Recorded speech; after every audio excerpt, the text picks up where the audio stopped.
Alors nous voici pour la petite vidéo débrief rapide de la journée sur les alertes du Full King sur le Dow Jones 100 tick. Première alerte, celle-ci, donc on est en range long terme, donc même si c'est relativement proche de la borne basse ici de l'enveloppe grisée, vous avez la réaction sur un niveau support. Donc ça c'est important d'en tenir compte également, parce que c'est l'équivalent d'un double test, voire même triple bottom ici. Donc on va rechercher l'objectif qui est la bande opposée ici, l'enveloppe rouge et verte, donc avec 30 points.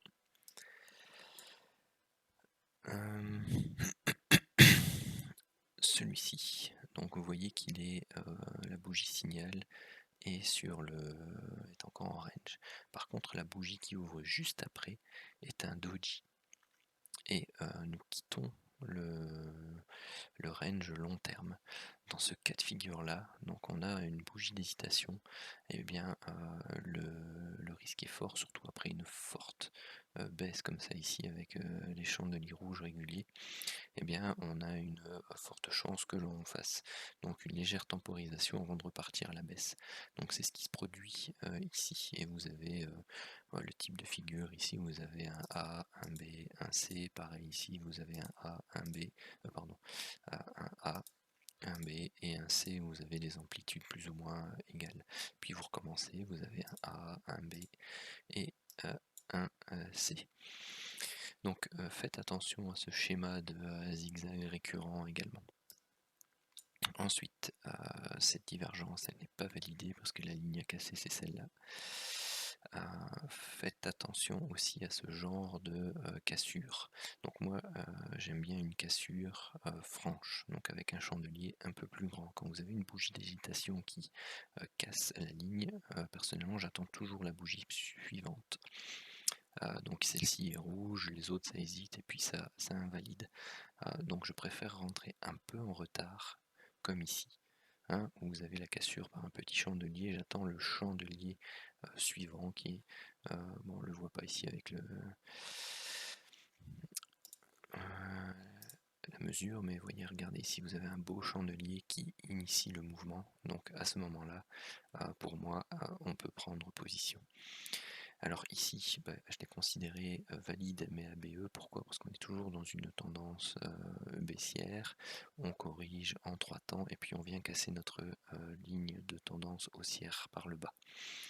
Donc vous pouvez éventuellement laisser courir un peu, donc vous formez le double bottom ici, vous voyez que ça repart à la hausse, mais à partir du moment où vous voyez que ça échoue ici, donc en plus sur la ligne de tendance court terme, donc les petits points noirs, eh bien moi je clôture ici ABE ou 2-3 points de perte, enfin bref, je m'éternise pas dans le trade et je laisse faire. Ici, donc vous avez une autre divergence qui n'a pas été donnée par l'indicateur mais qui est visible. Donc quand vous êtes dans des zones de survente comme ça, surveillez attentivement les divergences, même non indiquées par l'indicateur ici, et également sur le CCI. Donc ici, la bougie qui valide la cassure, c'est celle-là. Donc on a tenu l'objectif 1 et l'objectif 2. Donc les trades contre les divergences, pardon, les alertes contre les divergences, on ne s'en occupe pas. Ici, pareil, là c'est une divergence en 3 points sur le CCI. Donc vous voyez, elle est belle. On vient casser la ligne de tendance, on la reteste, on la recasse, enfin on pull back. Donc ici vous pouvez prendre une position à ce niveau-là. Objectif 1 atteint, objectif 2 atteint également. Celui-ci, donc il est en zone de range. Bon, après c'est le même topo que pour le doji tout à l'heure, donc vous voyez que la bougie suivante c'est négatif, négatif, vous voyez que ça hésite, ça rebaisse, c'est laborieux, ça remonte. À partir du moment où vous voyez que ça prend une impulsion et que ça rebaisse derrière, n'hésitez pas à sortir. Après ces 3 chandeliers rouges là, n'attendez pas forcément qu'on vienne faire le schéma justement en A, B et C. et vous retrouverez régulièrement ce schéma-là. Il y a des fans sur le canal Telegram de ce genre de structure, donc en A, B, C. Donc ils appellent même en A, B, C et D. Donc ça, ce sont des structures qui reviennent très régulièrement. Celui-ci, donc, il a contre-tendance, parce que pour rappel, on vient d'une tendance principale baissière ici, que l'on reprend. Ici, donc, on a une divergence, elle est validée par ce long chandelier, donc on peut prendre position ici. Vous voyez que ça travaille, ça remonte, on n'arrive pas à poursuivre la hausse et on break le canal par le bas. Donc à nouveau, toujours dans une tendance baissière, faut pas non plus hésiter trop longtemps. Au pire, vous voyez que ça baisse, ça remonte, ça rebaisse, ça remonte, ça rebaisse. Voilà, traînez pas non plus, hein. Faut pas que les trades deviennent trop longs.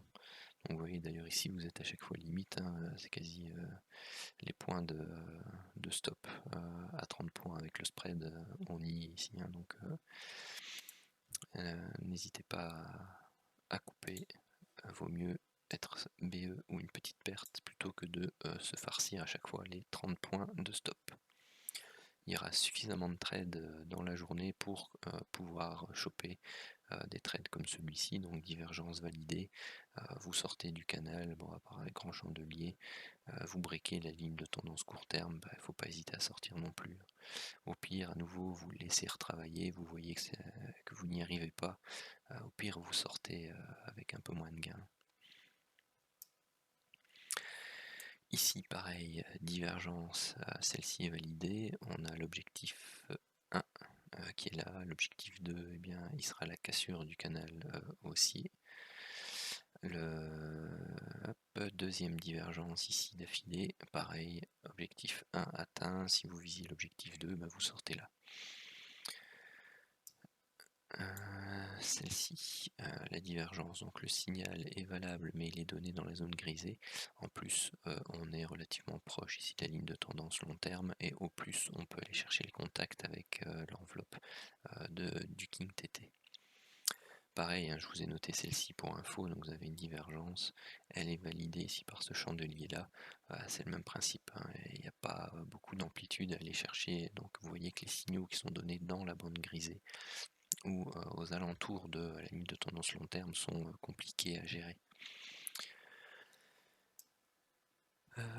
Ensuite, plus rien. Donc vous voyez, hein, j'utilise aussi souvent les fourchettes d'Andrew pour tracer mes canaux et avoir des repères directement avec la ligne médiane. Donc ici, on est en zone de range, il donne 15 points. Hop, tout ceci, c'est pas pris, contre-tendance. Ici, une divergence là, mais qui n'est pas validée.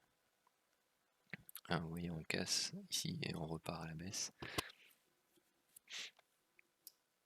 Et encore, je sais même pas si on le casse vraiment parce que on est ici. Donc vous voyez, on le casse pas en fait, hein. On fait la mèche et puis ah si pardon, ici on le casse et puis on réintègre derrière.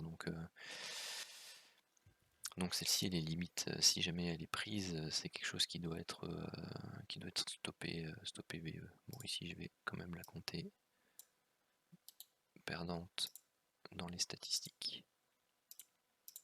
Parce qu'il ne faut pas être plus catholique que le pape, comme on dit.